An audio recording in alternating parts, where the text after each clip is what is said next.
Building bylaws, भवन उपनियम। आइए आज हम बिल्डिंग बायलॉज के बारे में जानेंगे।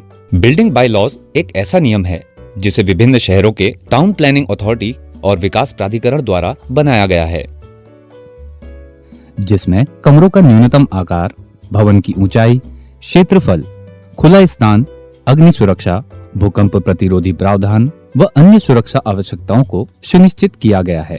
इसका उद्देश्य शहर में व्यवस्थित विकास प्रदान करना है। किसी भी भवन का निर्माण करने से पूर्व विकास प्राधिकरण से नक्शों का अनुमोदन कराना अति आवश्यक है। बायलॉज के मुख्य उद्देश्य। बायलॉज के उद्देश्य निम्न प्रकार हैं: निर्माण गतिविधि की पूर्व योजना तैयार करना, व्यवस्थित विकास की अनुमति देना और बेतरतीब विकास को रोकना। बायलॉज के प्रावधान जैसे आग, शोर, स्वास्थ्य, पर्यावरण तथा संरचनात्मक संबंधी खतरों से सुरक्षा सुनिश्चित करना। मास्टर प्लान या जोनल मैप के अनुसार भूमि का उचित उपयोग करना। भवनों में उचित पहुंच, नाप, प्रकाश, वायु और वेंटिलेशन सुनिश्चित करना। Sanctioning authority. उदाहरण के तौर पर यदि भवन दिल्ली में बनाना है तो निम्न निकायों की मंजूरी लेना आवश्यक होगा। यदि कोई बिना नक्शा पास कराए बिल्डिंग बनाता या कोई संशोधन करता है तो वह भवन अवैध माना जाएगा, जिसे विकास प्राधिकरण द्वारा किसी भी समय गिराया जा सकता है। भवन निर्माण करने से पहले निम्न स्थानीय निकायों की मंजूरी लेनी चाहिए: दिल्ली विकास प्राधिकरण, नई दिल्ली नगर पालिका परिषद, दिल्ली नगर निगम, दिल्ली नगर कला आयोग, भारतीय पुरातत्व सर्वेक्षण, भारतीय विमानपत्तन प्राधिकरण, दिल्ली फायर सर्विसेज। बिल्डिंग क्या है?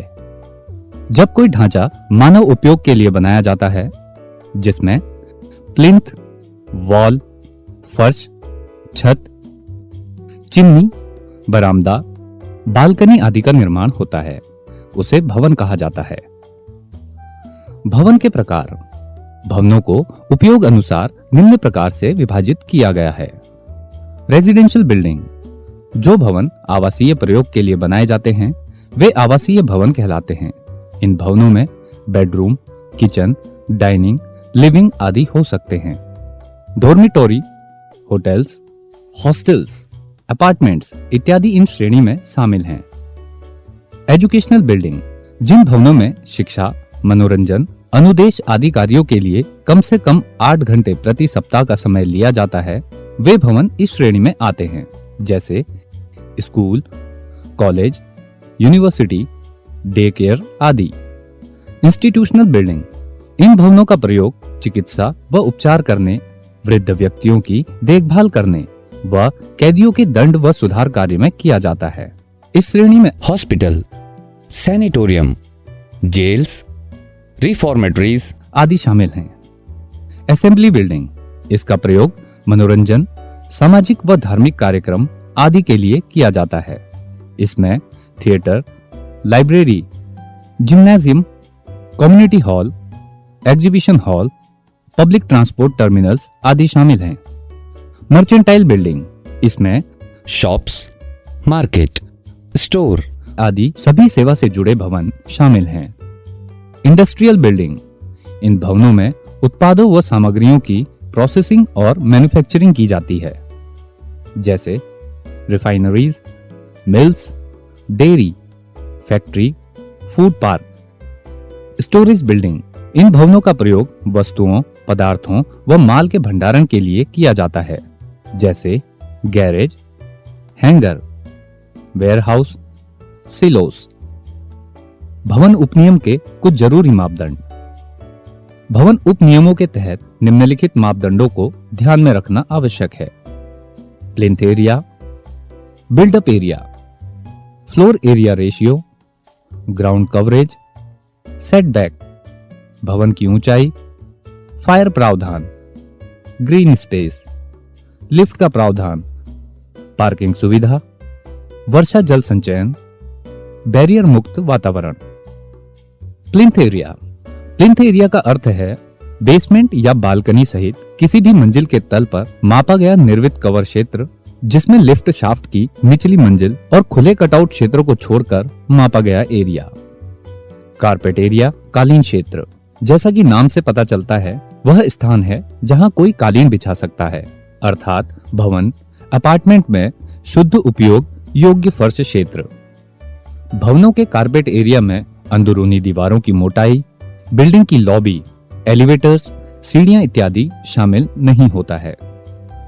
बिल्डअप एरिया, भवनों के सभी मंजिलों द्वारा कवर किया गया क्षेत्र, जैसे सभी कमरे, कॉरिडोर, बालकनी, मेज़ानाइन फ्लोर इत्यादि शामिल होंगे, परंतु विशेष रूप से छोड़े गए क्षेत्र जैसे लिफ्ट मशीन रूम, मम्टी, शाफ्ट या डक्ट, कोर्टयार्ड, कैनोपी इत्यादि शामिल नहीं होंगे। फ्लोर एरिया रेशियो, सभी मंजिलों पर कुल कवर क्षेत्र को 100 से गुणा करके भूखंड के क्षेत्रफल से विभाजित करके प्राप्त की गई मात्रा को फ्लोर एरिया रेशियो कहते हैं।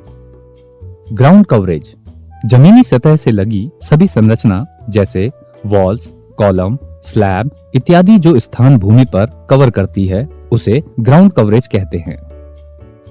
रूम हाइट, तैयार मंजिल की सतह से तैयार छत तक मापी गई दूरी को रूम हाइट कहते हैं। बिल्डिंग हाइट, सड़क के ऊपरी सतह से बिल्डिंग के टेरेस फ्लोर के ऊपरी सतह तक की ऊंचाई बिल्डिंग हाइट कहा जाता है।